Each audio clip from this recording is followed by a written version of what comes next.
Pambata, mga kwento ng kabutihan at kagandahang asal. Silanggam at Tipaklong. Isang araw, maganda ang sikat ng panahon.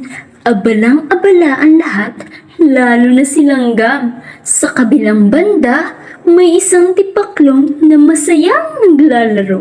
Siya ay paawit-awit at patalon-talon.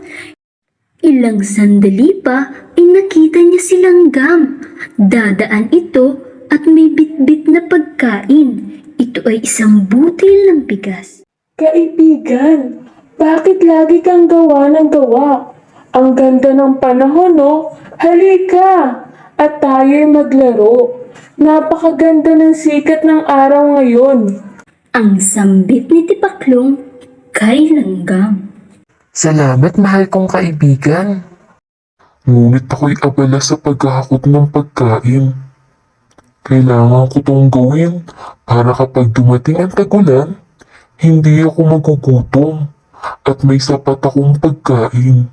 Ang sagot naman ni Langgam. Nagpatuloy si Langgam sa paghakot ng mga iba't ibang pagkain. Iniipon niya ito. Hakot dito, hakot doon. Kahit pagod na, ay hindi siya tumitigil.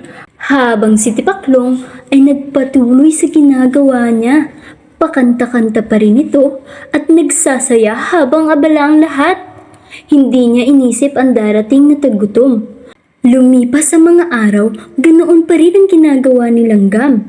Ipon pa rin ang ipon ng pagkain at hindi rin nagbago si Tipaklong.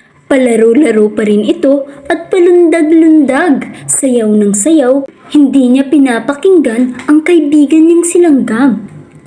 Ilang buwan pa ang lumipas at dumating din ang tag-ulan. Malakas ang hangin, malakas ang ulan, kidlat at kulog. Maraming nasirang halaman at puno, inanod ito ng baha. Mataas na ang tubig at walang mahanap na pagkain sa paligid. Ang bahay ni Tipaklong ay nasira, wala siyang pupuntahan. Naisip niya agad ang kanyang kaibigan na si Langgam. Dali-dali itong kumatok sa pinto ng bahay nito. Kaibigang Langgam, papasukin mo ako. Ako'y gutom na at walang masisilungan. Napakalakas ng ulan. Pagmamakaawa ni Tipaklong. Agad na binuksan ni Langgam ang pinto. Pinapasok niya si Tipaklong sa bahay niya. Halika, kaibigan. Pumasok ka at kumain. Ang sabi ng mabait na Langgam. Salamat, kaibigan. Pasensya ka na sa abala. Hiyang-hiyang sagot ni Tipaklong. Ngayon, Alam ko na kung bakit kailangan mag-ipon ng pagkain kapag maganda ang sikat ng araw at pagdating ng tag-ulan ay may makakain ako.